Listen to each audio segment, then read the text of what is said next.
Hello friends, welcome back to my YouTube channel. मैं Shashi ma'am पुनः आप सभी का स्वागत करती हूँ अपने यूट्यूब चैनल पर। अपनी पिछली क्लास में हमने ऊन की भौतिक विशेषताओं के बारे में डिस्कस किया था। आज की जो ये हमारी क्लास है वो हमारी क्लास की श्रृंखला ऊन की रासायनिक विशेषताओं पर आधारित है। तो हम बिना देर की अपनी क्लास स्टार्ट करते हैं। ऊन की हम लोग क्या देखेंगे, तो ऊन की हम लोग रासायनिक विशेषताओं के बारे में डिस्कस करेंगे। आज हमें क्या करना है, रासायनिक विशेषताएँ पढ़नी है। रासायनिक विशेषताएँ, रासायनिक विशेषताओं को बोलते क्या हैं, तो केमिकल कैरेक्टरिस्टिक्स। क्या बोलते हैं, केमिकल कैरेक्टरिस्टिक्स। ठीक है, इसमें हमें क्या पढ़ना है, तो सबसे पहले हम ये देखेंगे कि जो अम्ल का प्रभाव है ये कैसा पड़ रहा है। अम्ल का प्रभाव तो हमें ये पता है कि जितने भी प्रोटीन जगत के रेशे होते हैं उन पर जो अम्ल का प्रभाव है वो अच्छा होता है, जैसा कि हमने रेशम में भी पढ़ा था। अगर अब हम क्षार के प्रभाव की बात करें, क्षार का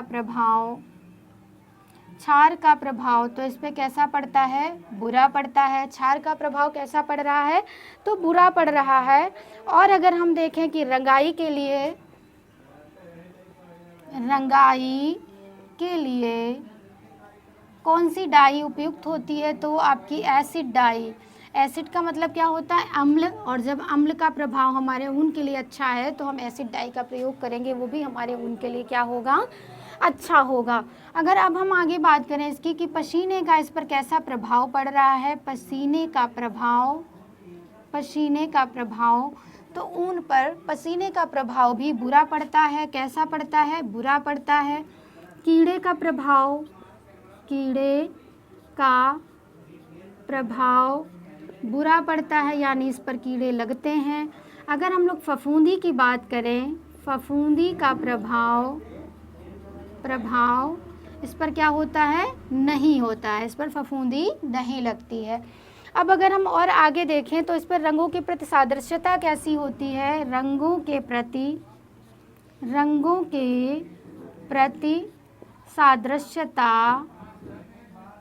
सादृश्यता तो अच्छी होती है, और रंग आसानी से चढ़ते हैं। कैसे चढ़ते हैं, आसानी से चढ़ते हैं तथा पक्के होते हैं। कैसे होते हैं, पक्के होते हैं तथा पक्के होते हैं। अब अगर हम लोग ब्लीच की बात करें कि ब्लीच का इस पर कैसा प्रभाव पड़ता है, किसकी बात करेंगे हम लोग, ब्लीच का प्रभाव। तो अगर हम लोग इस पर ब्लीच का प्रभाव करें तो क्या देखेंगे, जो ब्लीच का प्रभाव होता है ये बुरा होता है। लेकिन अगर हाइड्रोजन परऑक्साइड व पोटेशियम परमैंगनेट का प्रयोग, ब्लीच का प्रभाव इस पर कैसा होता है, तो बुरा होता है। लेकिन हाइड्रोजन परऑक्साइड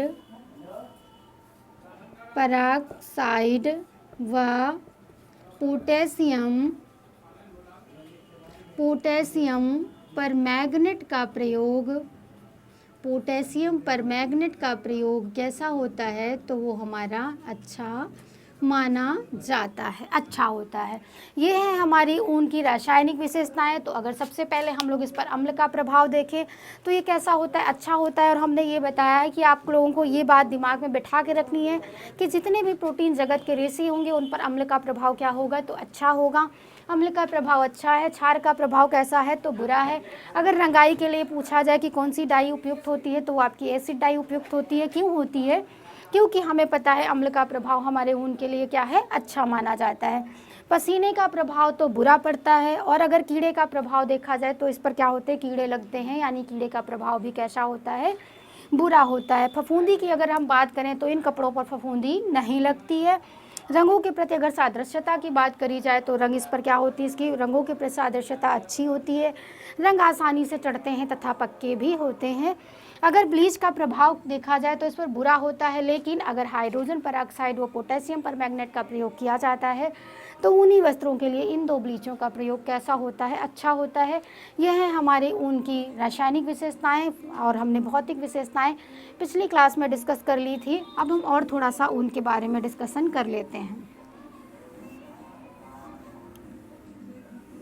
ऊन की अगर हम प्राप्ति की बात करें, किसकी बात करें कि ऊन की जो प्राप्ति है हमको ये किससे हो रही है, तो अगर हम लोग ऊन की प्राप्ति देखें, ऊन की प्राप्ति क्या पढ़ेंगे, ऊन की प्राप्ति के स्रोत, ऊन की प्राप्ति के स्रोत।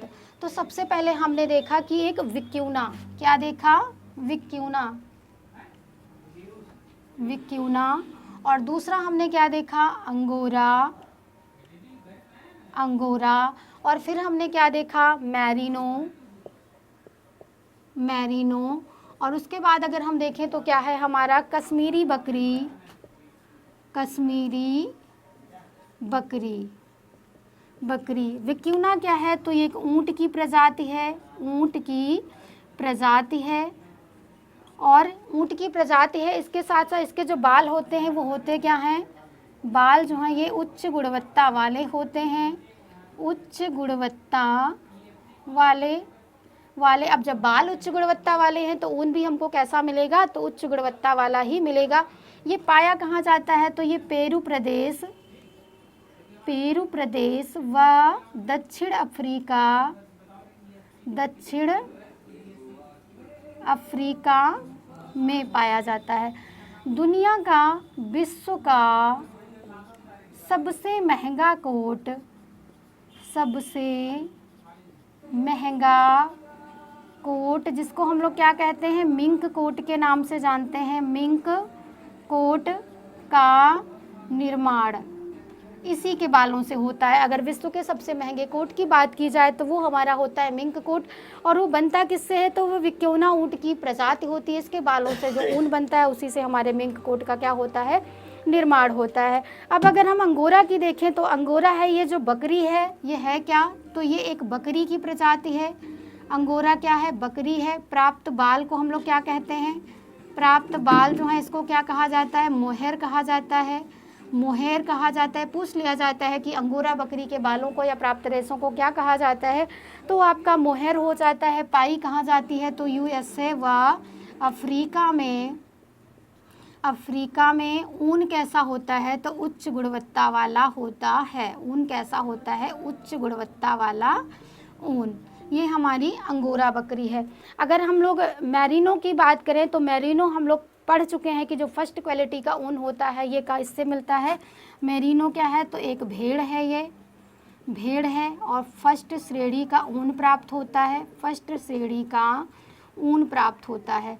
अगर हम लोग कश्मीरी बकरी की बात करें तो नाम से ही पता चल रहा है बकरी की बात है। और ये जो भेड़ है ये पाई कहाँ जा रही है, स्पेन यानी यूरोप, यूरोप में पाई जा रही। कश्मीरी बकरी है क्या, ये कि बकरी है।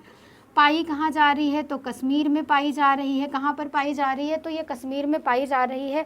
और इससे जो इसके तंतु की जो 3 परतें होती हैं व्यावसायिक दृष्टि से इसका प्रयोग किया जाता है।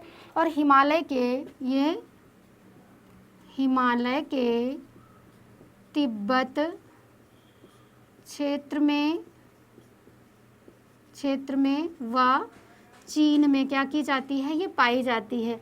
और इससे बनता क्या है, तो इससे पश्मीना शॉल का निर्माण होता है। और आप जानते हैं कि पश्मीना शॉल जम्मू कश्मीर का बहुत ही फेमस कपड़ा है, बहुत ही फेमस शॉल है, जो बहुत ज़्यादा क्या होती है, महंगी होती है।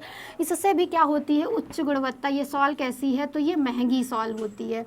तो कश्मीरी बकरी से भी जो प्राप्त ऊन होती है ये भी हमारी कैसी होती है, महंगी होती है।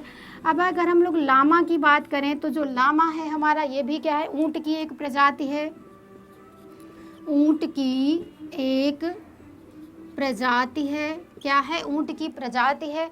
और इससे मिल क्या रहा है, इससे भी हमें क्या मिल रहा है, घुंघराला एवं पीले रंग का ऊन मिल रहा है। कैसा मिल रहा है, घुंघराला व पीले रंग का ऊन। अब आगे का डिस्कशन हम अपनी नेक्स्ट क्लास में करेंगे। आज के लिए इतना ही, मिलते हैं अपनी नेक्स्ट क्लास में। बने रहिए हमारे यूट्यूब चैनल के साथ, हमारे वीडियोस को ज़्यादा से ज़्यादा लाइक कीजिए। इतनी ज़्यादा जानकारी आपको एक जगह हम प्रोवाइड करा रहे हैं, इसके लिए मैं कितना परिश्रम कर रही हूँ, क्योंकि कॉलेज के वर्किंग आवर से जो भी मुझे समय मिल पाता है मैं आप लोगों को बेहतर कंटेंट प्रोवाइड करने की पूरी कोशिश करती हूँ। धन्यवाद दोस्तों, आज के लिए इतना ही।